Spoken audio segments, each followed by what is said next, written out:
October 19, 1944. Rechlin Airfield, northern Germany. Hauptmann Dietrich Werner stood beside the most unusual aircraft to arrive at Germany's premier aviation testing center in months. The fighter before him bore Japanese markings hastily painted over with Luftwaffe crosses. Its distinctive inverted gull wing and massive radial engine cowling made it unmistakable.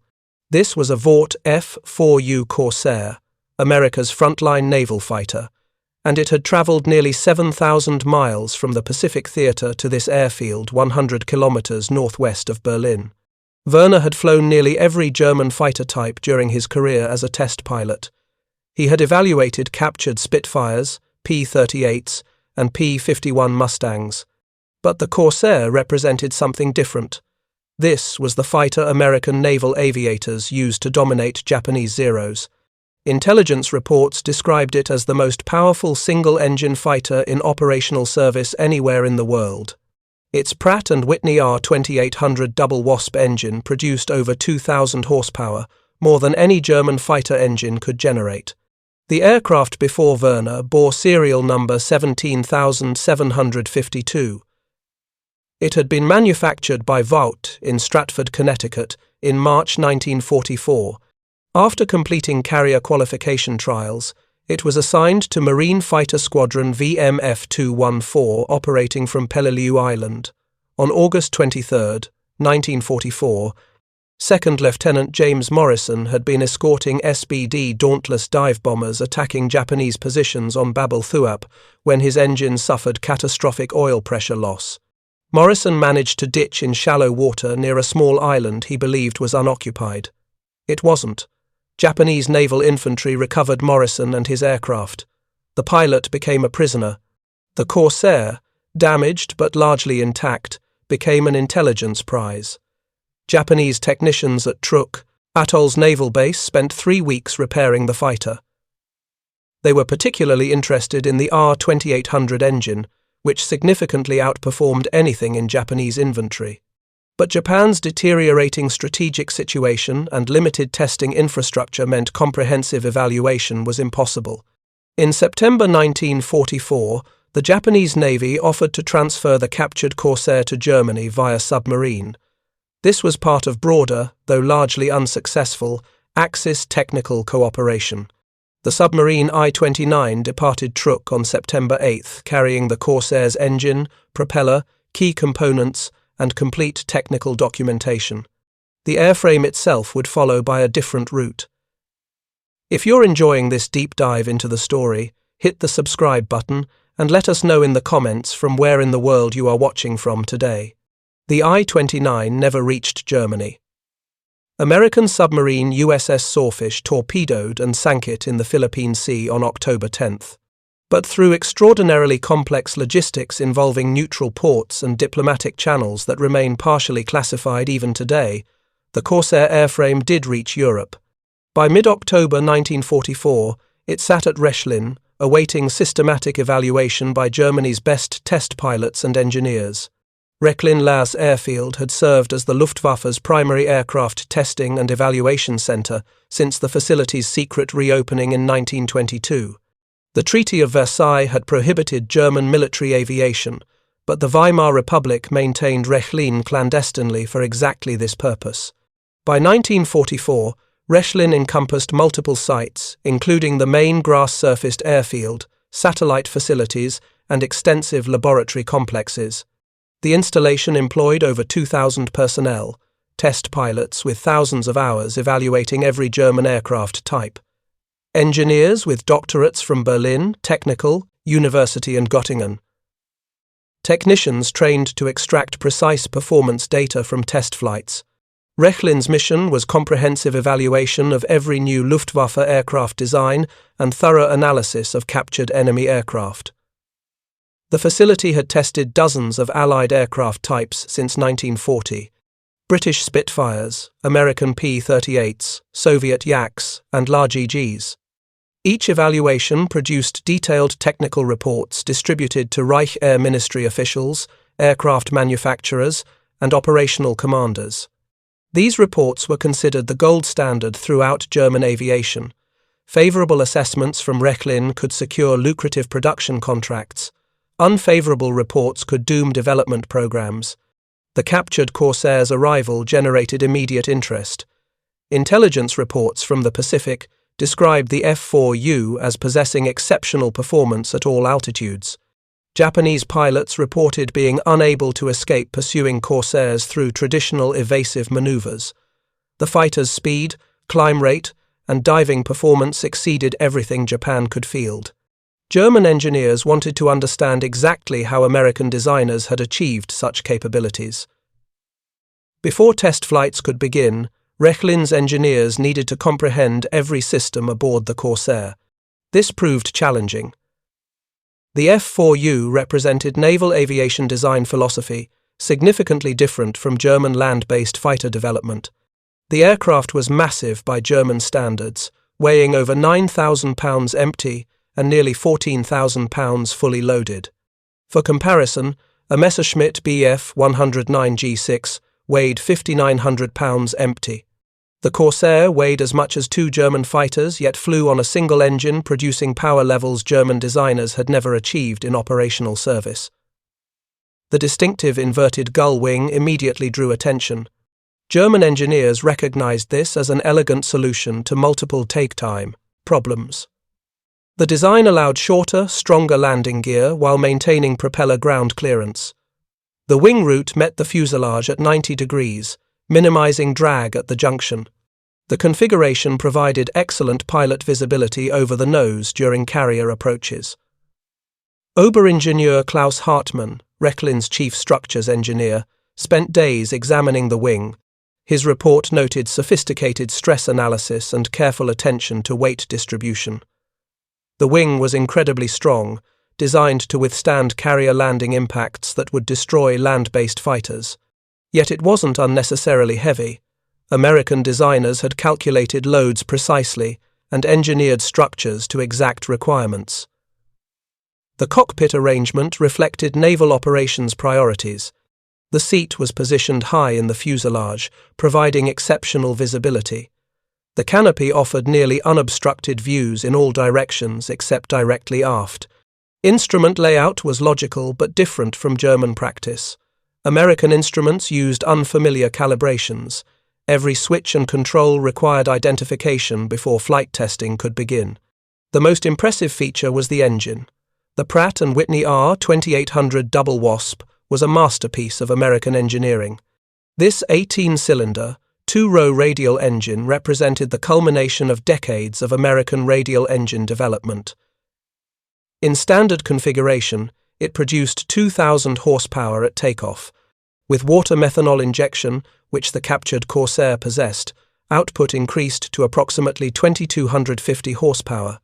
German engineers familiar with the BMW 801 radial powering the Focke-Wulf FW190 recognized similar basic architecture. But the R2800 was significantly larger, substantially more powerful, and considerably more sophisticated. They carefully documented every visible feature: the 2-stage, 2-speed supercharger, the sophisticated fuel injection system, the complex ignition system with dual magnetos, the precision-manufactured cylinder assemblies. What impressed German observers most was manufacturing quality. Every component showed precision workmanship with consistent tolerances. Bearings were ground to specifications. German industry struggled to maintain under bombing and material shortages. Every fastener was correctly sized and properly installed. The engine showed no manufacturing shortcuts, no substitute materials, no cost-cutting compromises. Diplom-Ingenieur Werner Oswald, a Daimler-Benz engineer temporarily assigned to Rechlin, examined the R2800 exhaustively. His preliminary report noted that the American engine demonstrated engineering sophistication matching or exceeding Germany's best aero engines. The supercharger installation particularly impressed him.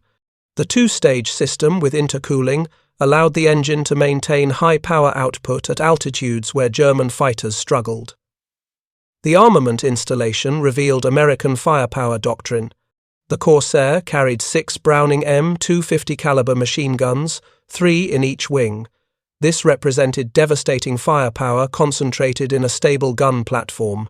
German engineers calculated that all 6 guns firing together delivered approximately 17 pounds of projectiles per second. A Bf 109 G6 with one 30mm cannon and 2 13mm machine guns delivered approximately 7 pounds per second. The American installation philosophy prioritized maintainability. Each gun could be accessed through large panels, requiring only simple tools. Ammunition boxes held 2,400 rounds total, providing approximately 25 seconds of firing time. German cannon-armed fighters carried perhaps 60 rounds per gun, requiring strict fire discipline. The Corsair pilot could fire longer bursts with less concern about ammunition exhaustion. Structural analysis revealed engineering conservatism reflecting carrier operations requirements. The F4U's airframe used heavier gauge aluminum than comparable German fighters. The structure was significantly overbuilt by German standards. Everything was designed to withstand repeated carrier landing stresses that would destroy conventional aircraft. The landing gear was massively strong, with shock absorption capabilities far exceeding land-based fighters. The hydraulic system impressed German engineers with its sophistication and redundancy. Landing gear retraction, flap operation, brake actuation, and cowl flap control all used hydraulic power. The system incorporated multiple backup features. If primary hydraulic pressure failed, emergency systems allowed gear extension by gravity and manual backup. German fighters typically relied on simpler mechanical or electrical systems with fewer backup options. After 3 weeks of ground examination, Rechlin's test pilots prepared for first flights.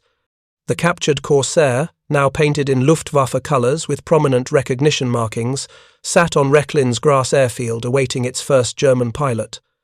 Initial test flights would focus on basic handling, takeoff characteristics, climb performance, level flight at various altitudes, simple maneuvers, and landing. The test pilot assigned to the first flight was Hauptmann Dietrich Werner. Werner had logged over 3,000 hours in fighters ranging from early Bf 109s to the latest FW190D models. He was considered one of Rechlin's most experienced and analytical pilots. His reports were noted for precision and objectivity. Werner approached the Corsair with professional curiosity tempered by caution. This was an unfamiliar aircraft with unique characteristics.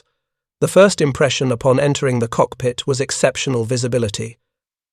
The high seating position provided unobstructed views forward and to both sides. The canopy framing was minimal. Werner could see more of the surrounding airspace than from any German fighter he had flown. This visibility advantage would be significant in combat, where seeing the enemy first often determined survival. Starting the R-2800 required following careful procedures documented during ground testing. Werner engaged the fuel boost pump, set mixture to rich, cracked the throttle slightly, and activated the starter. The massive radial coughed, backfired once, then caught with a deep roar that shook the entire airframe. As the engine warmed, Werner methodically checked each system. Oil pressure stabilized quickly. Cylinder head temperatures rose normally. All gauges indicated proper function. Taxiing revealed the first significant handling characteristic. The long nose completely obscured forward visibility on the ground. Werner had to S-turn continuously to see ahead, swinging the nose left and right to check for obstacles. This was dramatically different from German fighters with relatively short noses. But the wide-track landing gear made ground handling exceptionally stable once Werner adapted to the visibility limitation. The takeoff run surprised Werner with its brevity despite the aircraft's weight. 2,000 horsepower accelerated the Corsair rapidly. The tail lifted naturally at approximately 40 miles per hour. Forward visibility improved dramatically. At 75 miles per hour, Werner eased back on the stick, and the Corsair lifted smoothly from the grass. The gear retracted cleanly. Werner trimmed for climb and advanced the throttle to climb power. What happened next would fundamentally challenge German assumptions about fighter performance. The initial climb was where German expectations collided with uncomfortable reality.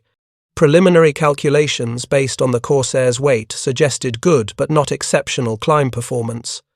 The actual performance exceeded every prediction. More disturbing, as altitude increased, the Corsair's climb rate remained extraordinarily strong, far longer than German fighters could match. Werner maintained a steady climb, carefully monitoring engine instruments and noting altitude, airspeed, and time. At 5,000 feet, the vertical speed indicator showed approximately 3,800 feet per minute. A Bf-109 G6 at similar weight could manage approximately 3,900 feet per minute. The German fighter was marginally superior at low altitude, as expected. At 10,000 feet, the Corsair was climbing at 3,600 feet per minute. The Bf-109 would achieve approximately 3,600 feet per minute at this altitude. The fighters remained comparable, but at 15,000 feet, something remarkable became apparent. The Corsair maintained 3,400 feet per minute, while the Bf-109's rate degraded to approximately 3,000 feet per minute. At 20,000 feet, the performance gap widened dramatically. The Corsair climbed at 3,200 feet per minute. The Bf-109 managed only 2,200 feet per minute. The American fighter was climbing nearly 50% faster at operationally critical altitudes. At 25,000 feet, the disparity became crushing. The Corsair sustained 2,900 feet per minute. The Bf-109 struggled to achieve 1,600 feet per minute. Werner continued climbing, astonished by the Corsair's sustained performance. At 30,000 feet, the fighter was still climbing at 2,500 feet per minute. At 35,000 feet, it maintained 2,000 feet per minute. The service ceiling appeared to be near 40,000 feet with usable combat capability. German fighters could barely reach 38,000 feet with virtually no combat effectiveness at such altitudes. This high-altitude performance confirmed the most troubling intelligence reports from the Pacific. The R-2800's two-stage supercharger provided decisive advantage that fundamentally altered combat dynamics at operationally important altitudes. The traditional German tactic of climbing above enemy formations was neutralized when the enemy could climb higher with superior performance at altitude. Werner began level flight testing at various altitudes. At sea level, the Corsair achieved approximately 355 miles per hour in level flight. This was respectable but not extraordinary. German fighters were competitive at low altitude, but as altitude increased, the performance gap widened systematically. At 15,000 feet, the Corsair reached 405 miles per hour. At 20,000 feet, it achieved 420 miles per hour. At 25,000 feet, 427 miles per hour. At 30,000 feet, where bomber escorts operated most frequently, the Corsair reached 433 miles per hour. German fighters struggled to exceed 380 miles per hour at similar altitudes. This 50-mile-per-hour deficit translated to tactical disaster. The slower fighter could neither catch the faster opponent nor escape pursuit. Combat occurred at the faster fighter's discretion. The diving performance exceeded even Werner's elevated expectations after experiencing the climb capability. He put the Corsair into a 30-degree dive from 25,000 feet. The aircraft accelerated smoothly and controllably. At 20,000 feet, indicated airspeed showed 460 miles per hour. At 15,000 feet, 520 miles per hour. At 10,000 feet, over 570 miles per hour. Werner began recovery, noting heavy but effective control forces. The Corsair transitioned smoothly back to level flight, with no concerning compressibility effects or control difficulties. German fighters could dive quickly, but not with this combination of speed, control authority, and structural safety. The Bf-109's wing generated severe compressibility effects at high speeds, making recovery dangerous. The W-190D was better but still developed control problems. The Corsair could dive with near impunity. This meant German fighters could no longer safely disengage by diving away, a fundamental tactic that had saved countless German pilots' lives against other Allied fighters. Any engagement with a Corsair would be fought until one aircraft achieved victory, or the American pilot chose to break off. German pilots would have no safe escape option. Maneuverability testing revealed expected trade-offs. The Corsair's weight and wing loading meant it couldn't sustain tight turns with lighter German fighters. In slow-speed turning combat, a Bf 109 or Fu 190 would eventually gain advantage through superior turn radius. But Werner noted the Corsair's exceptional roll rate. At speeds above 250 miles per hour, where most combat occurred, the Corsair could reverse direction through rapid aileron rolls faster than German fighters could turn. If you find this story engaging, please take a moment to subscribe and enable notifications. It helps us continue producing in-depth content like this. While it couldn't sustain circular turns indefinitely, it could maneuver effectively using high-speed direction reversals. This gave experienced pilots tactical options that negated the turn rate disadvantage. More importantly, most combat would occur at altitudes where the Corsair's power advantage allowed it to dictate engagement terms. German pilots wouldn't get opportunities for sustained turning combat unless the American pilot made errors. Maximum altitude testing produced perhaps the most strategically troubling results. Werner climbed systematically on subsequent flights. At 35,000 feet, the Corsair remained highly responsive with adequate power for combat maneuvers. At 37,000 feet, the aircraft could clearly operate effectively. At 39,000 feet, performance remained sufficient for interception missions. The test report noted combat capability at 37,000 feet exceeded what German fighters achieved at 32,000 feet. German fighters struggled to reach 38,000 feet, arriving with virtually no combat capability. The Corsair operated comfortably at similar altitudes with enough performance reserve for aggressive combat. American bombers typically flew at 24,000 to 28,000 feet over Europe, higher over Japan. The Corsair could escort them while operating 10,000 to 12,000 feet above, providing enormous tactical advantage. Armament testing demonstrated the devastating firepower intelligence reports described. All 6 50-caliber machine guns functioned flawlessly. A 1-second burst placed approximately 85 rounds into the target area. The volume of fire was impressive. The accuracy from a stable gun platform was equally impressive. Werner noted that the Corsair's size and weight made it an exceptionally steady gun platform.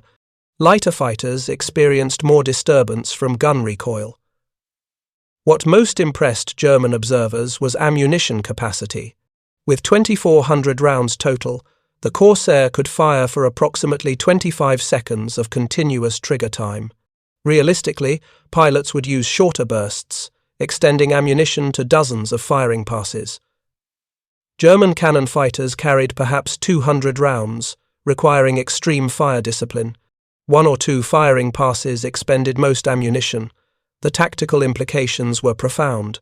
A Corsair pilot could afford to take multiple shots at difficult targets. A Bf 109 pilot with 60 rounds of 30mm ammunition had perhaps 3 firing opportunities before returning to base. This disparity affected combat aggressiveness and risk calculation. The Corsair pilot could be patient and selective. The German pilot faced constant ammunition anxiety. Durability testing came next. Though German engineers could only simulate combat damage rather than observe actual battle results, the structural analysis suggested extraordinary resilience. The massive R2800 radial engine provided significant protective shielding for critical systems. The aircraft's substantial size meant separated and often duplicated vital systems. Loss of one system didn't necessarily compromise flight capability. Ground tests simulated various damage scenarios.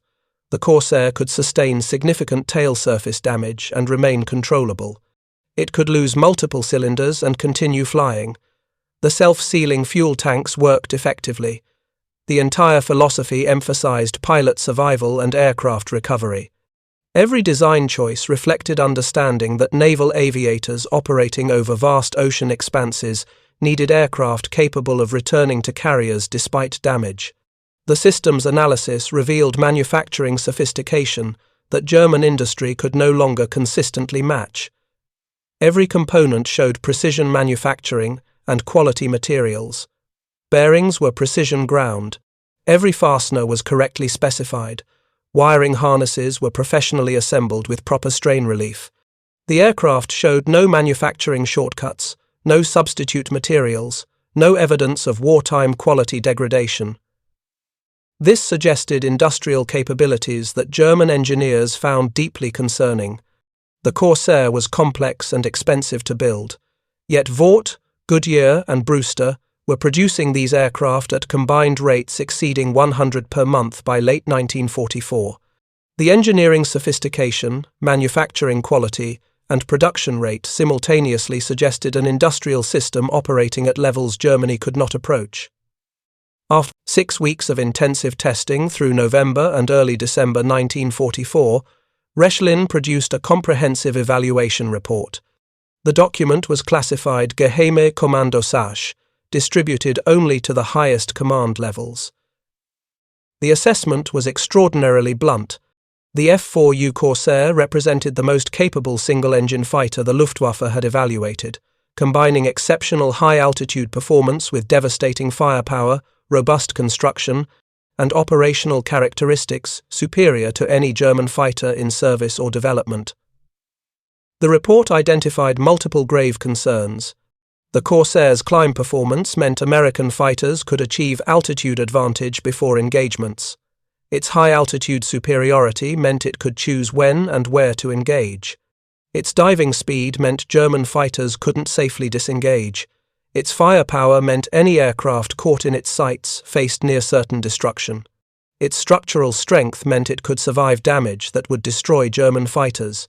The report recommended urgent development of German fighters capable of matching high-altitude performance, though the authors acknowledged this would require years Germany clearly didn't have. It recommended immediate tactical revisions. Avoid combat above 20,000 feet. Avoid diving as escape tactic. Attack only from overwhelming numerical or positional advantage.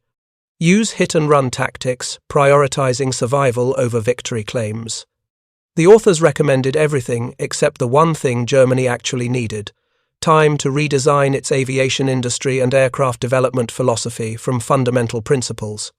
But Germany was in its final months, fighting desperately on two collapsing fronts with dwindling resources and vanishing hope. The captured Corsair, after completing its Rechlin test program in early December 1944, was assigned to a specialized Luftwaffe unit that would give it one final mission. Zirkus Rosarius, commanded by Flugkapitän Theodor Rosarius, operated as a traveling demonstration squadron with deadly serious purpose. The unit's mission was familiarizing frontline Luftwaffe pilots with captured Allied aircraft through hands-on demonstrations that might save German lives. Zirkus Rosarius operated like a traveling airshow for military audiences. The unit would arrive at fighter bases across Germany and occupied territories with an inventory of captured aircraft, Spitfires bearing Luftwaffe crosses, P-51 Mustangs in German camouflage, P-38 Lightnings with yellow identification bands, and now the distinctive bent-wing Corsair, all repainted in German colours with the characteristic T9 identification code. Experienced test pilots would fly these aircraft through carefully choreographed demonstrations showing capabilities and limitations. Frontline pilots attended comprehensive briefings with performance data and tactical recommendations based on Rechlin testing. Selected pilots sometimes flew captured aircraft under supervision, experiencing firsthand what they would face in combat. This practical education was designed to transform abstract intelligence reports into visceral understanding. The Corsair, repainted in standard Luftwaffe splinter camouflage with bright yellow wing tips and fuselage band identifying it as a test aircraft, bore the code T9+CU. The yellow markings served dual purpose. They prevented friendly fire from German anti-aircraft units, who might mistake the unusual silhouette for an enemy intruder. They also made the aircraft highly visible during demonstrations, ensuring every pilot in attendance could track its movements clearly. When Zirkus Rosarius arrived at bases throughout December 1944 and into early 1945, the Corsair drew enormous crowds. Pilots who had heard rumors about the powerful American naval fighter studied it carefully. Maintenance personnel examined the massive engine and sophisticated systems. Younger pilots with limited combat experience received education that might mean the difference between death and survival in their first encounters. Demonstration flights followed carefully scripted sequences designed to illustrate specific tactical lessons. A test pilot would start the R2800 engine, its distinctive deep roar immediately recognizable. He would taxi out, S-turning to maintain forward visibility, then take off with a short ground roll that impressed observers familiar with heavily loaded German fighters requiring much longer takeoff distances. German fighters, often Bf-109Gs or FW-190Ds, would orbit overhead at various altitudes. The Corsair would climb aggressively toward them. At 10,000 feet, the German fighters and Corsair appeared roughly matched. At 15,000 feet, the Corsair began pulling away. At 20,000 feet, the performance gap was obvious even to observers on the ground. At 25,000 feet, the Corsair was still climbing strongly, while German fighters struggled. This visual demonstration made the data from Rechlin testing undeniable.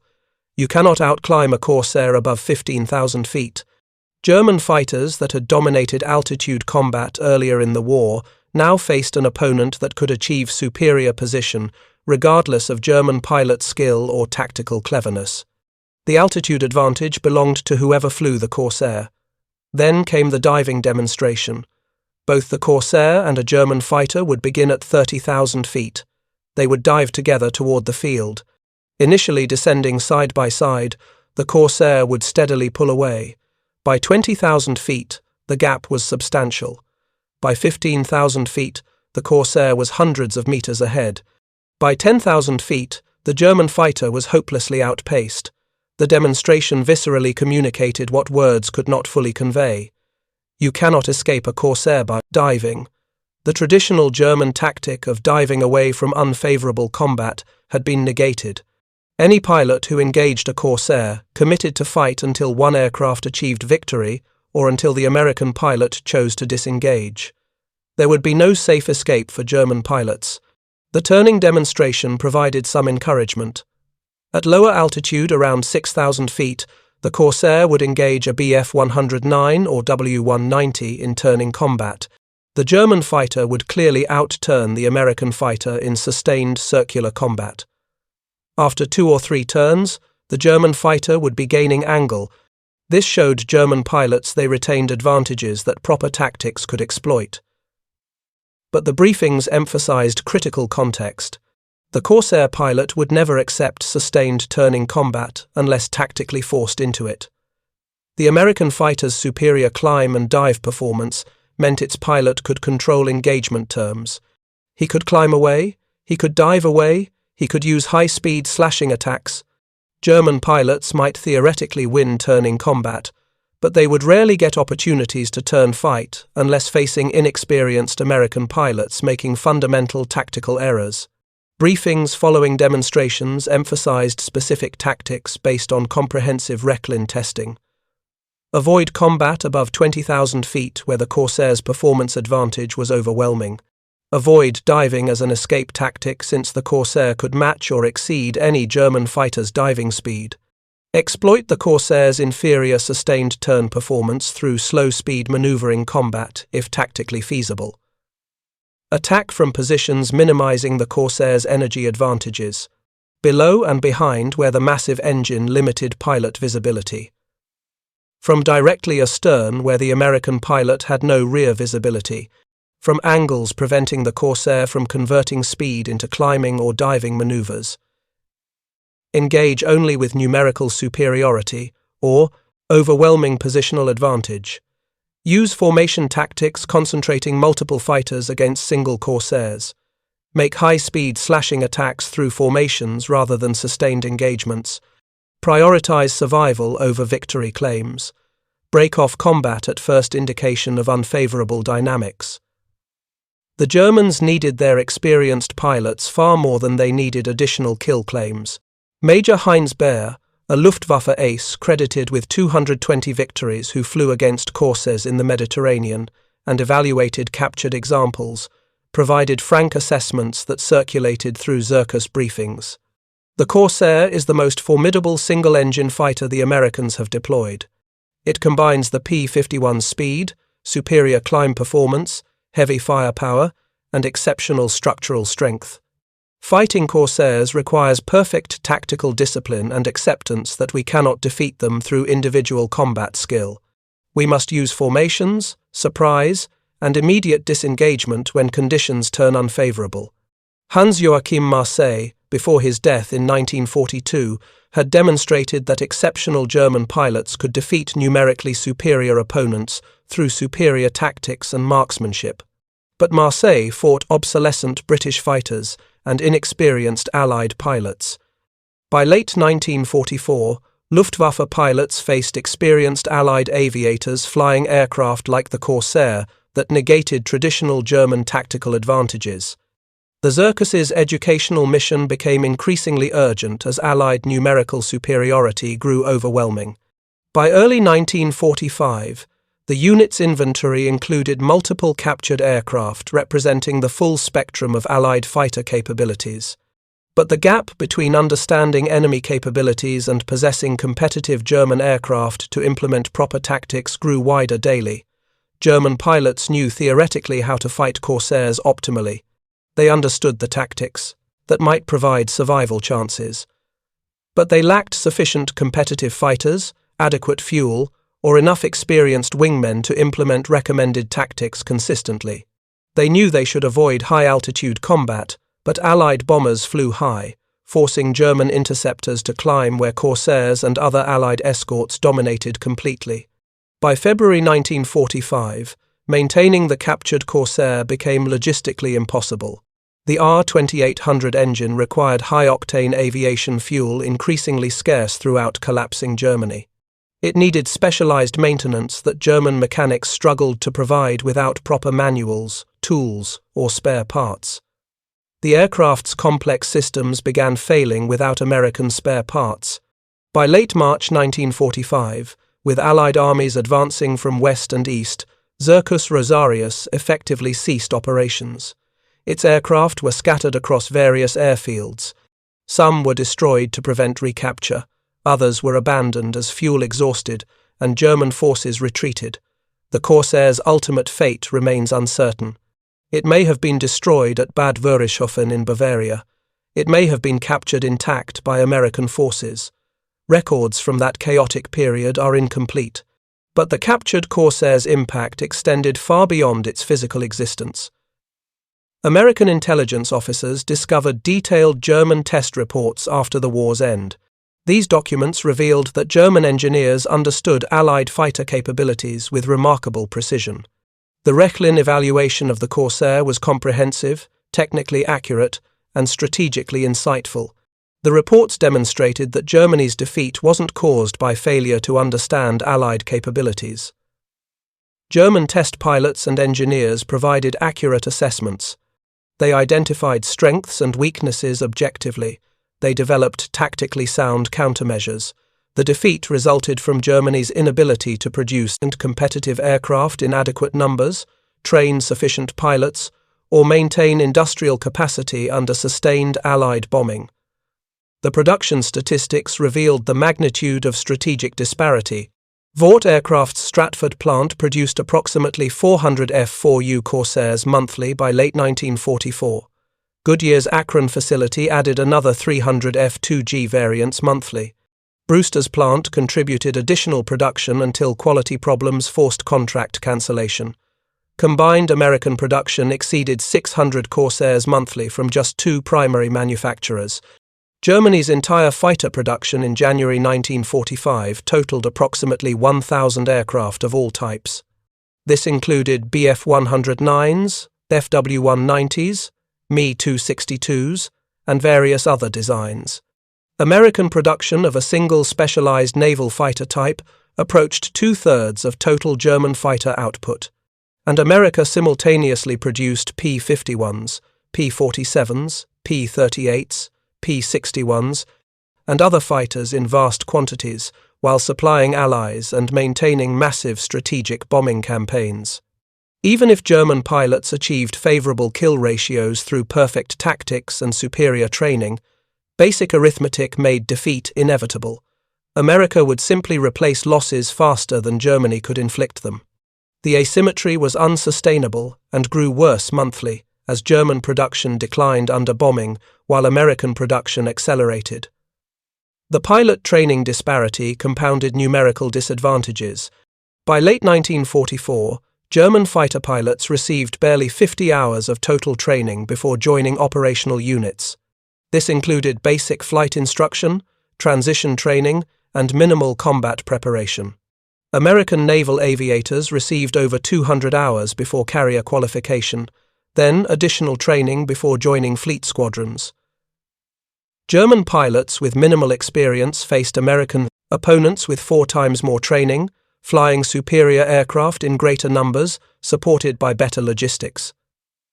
The outcome was preordained. No amount of tactical cleverness or individual courage could overcome such systematic disadvantages. The Rechlin test report on the Corsair included remarkably candid strategic assessment buried in technical documentation.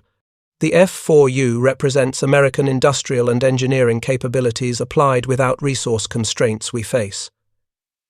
Its performance exceeds German fighters in critical parameters. Its manufacturing quality demonstrates consistent excellence we can no longer maintain. Its production rates reveal industrial capacity we cannot match. More significantly, it represents a complete weapon system optimized for sustained naval operations over vast distances. Every design choice prioritizes pilot survival, operational consistency, and maintainability. This American approach to fighter design has proven strategically superior to our pursuit of maximum performance. We face an enemy who can afford to build fighters producing over 2,000 horsepower, weighing 14,000 pounds fully loaded, carrying devastating armament, and still produce them in greater quantities than we produce much simpler designs. Combat statistics from the Pacific Theater confirmed what Rechlin testing predicted. Corsairs achieved kill ratios exceeding 10-to-1 against Japanese fighters. F4U units lost approximately 189 aircraft to enemy action, while claiming over 2,000 enemy aircraft destroyed in air combat. This represented loss rates under 1% per sortie, remarkably low for intense combat operations. The Corsair proved effective in every assigned role: fighter sweep, bomber escort, ground attack, close air support, and even night fighting. Its versatility reflected engineering margin built into the design from inception. The aircraft could be adapted to multiple missions with minimal modification. German fighters were typically optimized for specific roles. The Corsair performed all roles adequately to exceptionally well. 7 of the top 10 Marine Corps fighter aces flew Corsairs during at least part of their combat careers. The aircraft enabled aggressive tactics that leveraged its strengths. Corsair pilots could climb to superior altitude, dive on enemy formations, destroy targets with concentrated firepower, then use superior speed to escape before enemy fighters could respond effectively. The philosophical lesson embedded in the Corsair transcended specific technical capabilities. American designers had created a fighter prioritizing pilot survival and operational consistency over maximum performance. The result was an aircraft that kept pilots alive, remained operational despite damage, delivered devastating firepower, and could be maintained by personnel with basic training in austere conditions. German fighters like the Bf-109 and FU-190 were optimized for maximum performance from minimum resources. They were brilliant solutions to Germany's specific constraints: lightweight, efficient aerodynamics, powerful armament concentrated in compact packages. But this efficiency came at costs: structural fragility, maintenance difficulty, limited range, combat vulnerability when damaged. The Rechlin test pilots understood these philosophical differences profoundly. They recognized that if Germany could produce Corsairs in quantity with assured fuel and spare parts, The Luftwaffe would adopt them despite their weight and complexity. But Germany couldn't produce such aircraft given its circumstances. German industry struggled to build simpler designs while under sustained bombing. One particularly insightful analysis compared manufacturing requirements. A Bf-109 required approximately 4,000 man-hours to build, representing German industrial efficiency. Rechlin engineers estimated the Corsair required 14,000 to 16,000 man-hours, nearly 4 times the effort. Yet American factories produced Corsairs faster than German factories produced Bf-109s. This revealed that Germany's problem wasn't technical understanding or engineering capability. The problem was systemic industrial capacity. America possessed manufacturing infrastructure, skilled workforce, abundant raw materials, secure factories, and continuous production systems that Germany lacked. Technical excellence couldn't overcome these fundamental disadvantages. The captured Corsair program demonstrated both the value and limitations of technical intelligence in modern warfare. German engineers gained accurate, detailed knowledge through systematic testing and evaluation. This knowledge was valuable and potentially saved some German lives through better tactical preparation. German tactics evolved based on this intelligence, showing measurable improvements when properly implemented under favorable conditions. However, technical knowledge could not overcome strategic-level disadvantages. Germany knew exactly what the Corsair could do. German engineers understood its strengths and weaknesses comprehensively. German tacticians developed appropriate countermeasures based on accurate data, but Germany lacked sufficient competitive aircraft, adequate fuel supplies, enough trained pilots, secure production facilities, or ultimately the time to develop and deploy aircraft matching American high-altitude performance and operational consistency. Thank you for watching. For more detailed historical breakdowns, check out the other videos on your screen now, and don't forget to subscribe.